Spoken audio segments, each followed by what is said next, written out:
আসসালামু আলাইকুম। তো মূলত আমরা এই সেশন থেকে হচ্ছে আপনারা কিভাবে অবজেক্ট ওরিয়েন্টেড ওয়েতে পিএইচপিতে প্রোগ্রামিং করবেন এগুলো নিয়ে আলোচনা করব।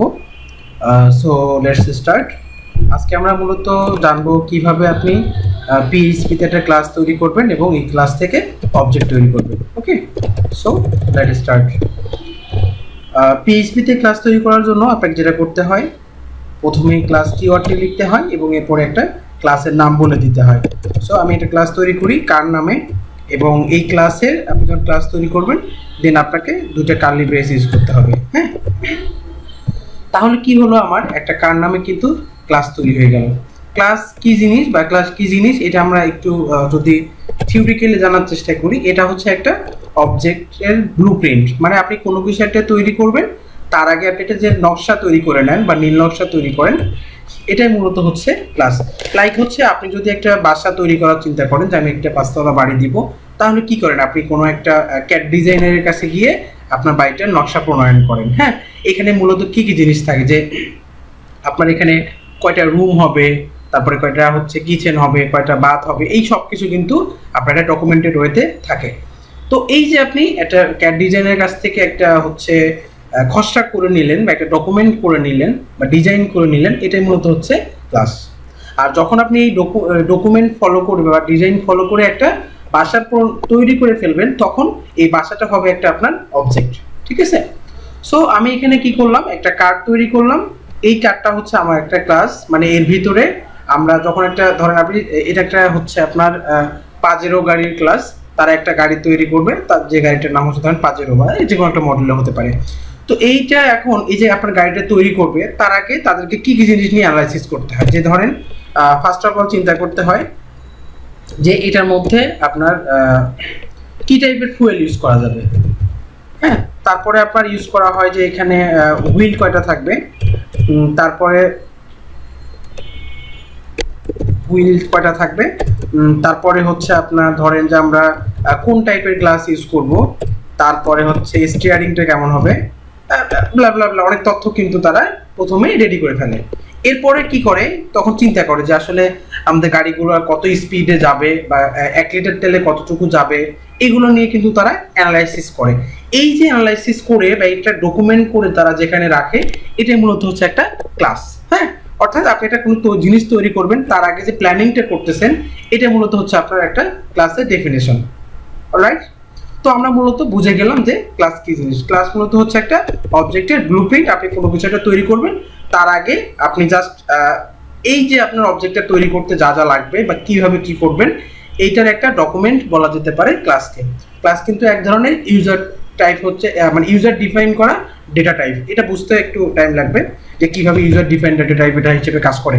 সো আমরা এখন যেটা করতে পারি, কি করতে পারি, এই ক্লাস থেকে কিভাবে আমরা অবজেক্ট তৈরি করব।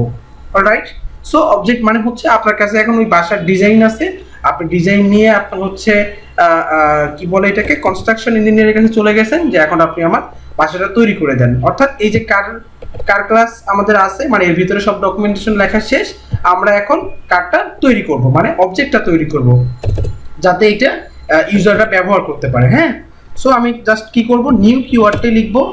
নিউ কিওয়ার্ড লেখার পরে আমি যেটা করব, এই কার যে ক্লাসটি আছে এটাকে আমি এখানে বলে দিব। ওকে, তাহলে কি হলো, আমার এই কার ক্লাসটি ইনস্ট্যান্সিয়েট হয়ে গেল বা কার ক্লাসের একটা ইনস্ট্যান্স তৈরি হয়ে গেল। মানে আপনার এই ডিজাইন ওয়াইজ একটা বিল্ডিং এর হচ্ছে স্ট্রাকচার তৈরি হয়ে গেল। রাইট, তো আমরা যেহেতু অবজেক্ট ওরিয়েন্টেড প্রোগ্রামিং এ আসার মেইন উদ্দেশ্য হচ্ছে যে একই কাজ যেন বারবার করা না লাগে। হ্যাঁ, ড্রাইভ যেটাকে বলে, ড্রাইভ প্রিন্সিপাল আর কি, ডোন্ট রিপিট ইয়োরসেলফ। মানে একটা কাজ করছেন আপনি, এই কাজটা সব জায়গায় জাস্ট রিইউজ করবেন। হ্যাঁ, তো আর হচ্ছে আরো অনেক কিছু আছে, মানে পিএইচপি না, মূলত সব প্রোগ্রামিং ল্যাঙ্গুয়েজেই অবজেক্ট ওরিয়েন্টেড ওয়েতে কেন প্রোগ্রামিং করবেন, এর সুবিধা কি কি আপনারা জাস্ট একটু গুগল করলে পেয়ে যাবেন। আমি জাস্ট দু একটা বলে নিই যে ড্রাইভ প্রিন্সিপাল ফলো করা হবে, অর্থাৎ ডোন্ট রিপিট ইয়োরসেলফ। আপনি একই কোড বারবার লিখবেন না। তারপর হচ্ছে যে আপনার এটা ওয়েল স্ট্রাকচার থাকে, মানে দেখলেই বোঝা যায়, আর অনেক কিছু আছে, পড়ে নেবেন। আমরা যেহেতু এই ক্লাসটাকে অনেক জায়গায় ইউজ করব, সো আমরা এই ক্লাসের ভ্যালুটাকে কোনো একটা ভেরিয়েবলে রাখবো। হ্যাঁ, বারবার ক্লাসটাকে কল না করে আমরা যেন ওই ভেরিয়েবলটাকে কল করলেই এই অবজেক্টটা পেয়ে যাই। সো আমি এখানে একটা ভেরিয়েবল লিখি কার, কারের ভিতরে আমি জাস্ট এই কার ক্লাসটিকে ইনস্ট্যান্সিয়েট করলাম এবং আমরা তখন এই কারের ভিতরে এই অবজেক্টটাকে পেয়ে যাব। ওকে, এটা মূলত হচ্ছে একটা ক্লাস তৈরি করা, অর্থাৎ আপনি কোনো একটা অবজেক্টের ব্লুপ্রিন্ট তৈরি করলেন এবং ব্লুপ্রিন্ট ওয়াইজ আপনি একটা তৈরি করলেন, অবজেক্ট তৈরি করলেন। ঠিক আছে, সো আমরা এর ভিতরে একটু দু একটা বিষয় ক্লিয়ার হয়ে নেই যে আমার ক্লাসের দুই ধরনের এলিমেন্ট থাকে। কি কি থাকে?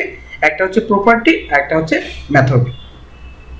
প্রপার্টি মূলত হচ্ছে বাংলা যদি আপনি লক্ষ্য করেন, প্রপার্টির বাংলা হচ্ছে আপনার সম্পদ, আর মেথডের কাজ মানে হচ্ছে মেথডের বাংলা হচ্ছে কাজ, অর্থাৎ এই ক্লাসের কি কি সম্পদ আছে এবং এই ক্লাসটা মূলত কি কি কাজ করে, এগুলোই হচ্ছে এর প্রপার্টি এবং মেথড। সো দুটো এলিমেন্ট হচ্ছে, একটা নাম হচ্ছে প্রপার্টি এন্ড আরেকটার নাম হচ্ছে মেথড। এই প্রপার্টি মেথড আমরা আমাদের র প্রোগ্রামিং এ অনেক ইউজ করছি। কিভাবে ইউজ করছি? আমরা যখন প্রসিডিউরাল ওরিয়েন্টেড প্রোগ্রামিং এ একটা ভেরিয়েবল কল করতাম, এই যে নিচেই কল করা আছে কার ভেরিয়েবলটা, এটা কিন্তু আমরা এখন বলতেছি যে এটা একটা আপনার ভেরিয়েবল, তাই না? বাট এটা যখন আপনি ক্লাসের ভিতরে লিখবেন, আপনি যদি এখানে লিখেন যে আমি লিখলাম নেম ইউজ করলাম, সো এই নেম দেওয়ার সাথে সাথে কি হয়ে গেল, এইটা ভেরিয়েবল থেকে আমার হয়ে গেল প্রপার্টি। ওকে, আর যদি আমি এটা এখানে ফাংশন তৈরি করি, fun ফাংশন, আমি যদি কারের স্পিড নামে একটা ফাংশন তৈরি করি, স্পিড, এন্ড এটা তখন হয়ে যাবে আপনার মেথড। ওকে, বাট এই ক্লাসের ভেরিয়েবল এবং মেথড আপনার ফাংশনে একটু ডিফারেন্স আছে। সেটা হচ্ছে আপনি যখন একটা ক্লাসের ভিতরে কোনো প্রপার্টি বা ভেরিয়েবল কল করবেন, এখানে আপনাকে পূর্বেই বলে দিতে হবে যে তার অ্যাক্সেস মডিফায়ারটা কি। তিন ধরনের অ্যাক্সেস মডিফায়ার আছে, আমি যদি একটু এখানে নোট করে দিই আপনাকে। প্রথমটা হচ্ছে পাবলিক, এটা কোনো সিকোয়েন্স নাই, তারপর হচ্ছে প্রাইভেট, এন্ড দেন হচ্ছে প্রোটেক্টেড।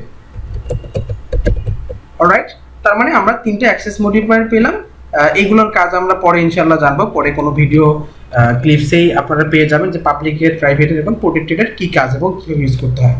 সো আমরা এত কিছু চিন্তা না করে জাস্ট পাবলিকটা ইউজ করি, যে এখানে এইটাকে আমরা সব জায়গায় ইউজ করতে পারবো পাবলিক। হ্যাঁ, এন্ড এখানেও সেম ভাবে আগে বলে দিতে হবে যে পাবলিক।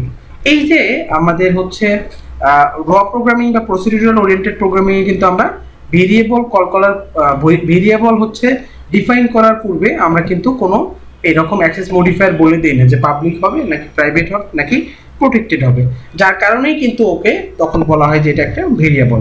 আমরা যখন ক্লাসের ভিতরে নিয়ে আসতেছি, ক্লাসের তো আপনার হচ্ছে এলিমেন্ট দুই ধরনের হয়, একটা হচ্ছে প্রপার্টি, একটা হচ্ছে মেথড। সো আমরা এখানে এগুলোকে ভেরিয়েবল এবং ফাংশন না বলে জাস্ট বলবো যে property and method. Property and method যদি আপনি আরো ক্লিয়ারিফাই হতে চান বা আপনার যদি ক্লিয়ারেন্স দরকার হয়, আপনি আরেকটা ক্লাস আমরা তৈরি করি, এই ক্লাসের নাম ইউজ করি ক্লাস ম্যান নামে একটা ক্লাস তৈরি করি।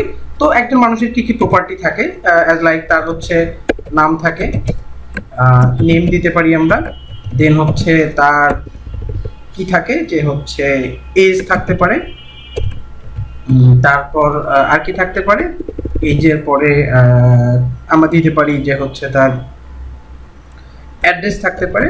এগুলো হচ্ছে তার প্রপার্টি বা সম্পদ। আমাদের অ্যাড্রেসটা অ্যাকচুয়ালি, আচ্ছা অ্যাড্রেসটাও প্রপার্টি হতে পারে, সমস্যা নেই। বাট আমরা যদি এখন তার হচ্ছে অ্যাক্টিভিটিসগুলো লক্ষ্য করি যে সে কি করতে পারে, তো ফার্স্ট অফ অল হচ্ছে সে খেতে পারে, পাবলিক ফাংশন ইট, সে হচ্ছে খেতে পারে, এটা হচ্ছে তার মেথড। হ্যাঁ, মানে তার যত ধরনের কাজ আছে, তারপর সে কি করতে পারে, সে হচ্ছে ধরেন আপনার ঘুমাতে পারে,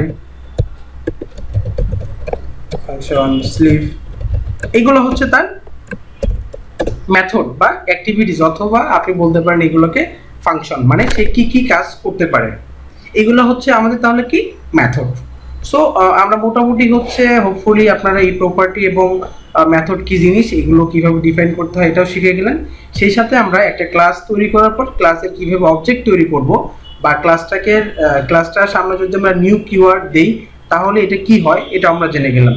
তো আমি যদি আরেকটা এখানে নোট দিই, এই নিউটা মূলত হচ্ছে নিউকে আমরা ইউজ করি কিসের জন্য, আপনার এই যে একটা ক্লাসকে ইনস্ট্যান্সিয়েট করার জন্য, ক্লাসের একটা ইনস্ট্যান্স তৈরি করার জন্য বা ইনস্ট্যান্সিয়েট করার জন্য। ঠিক আছে, সো তাহলে আমাদের ভিডিও আজকে এই পর্যন্তই।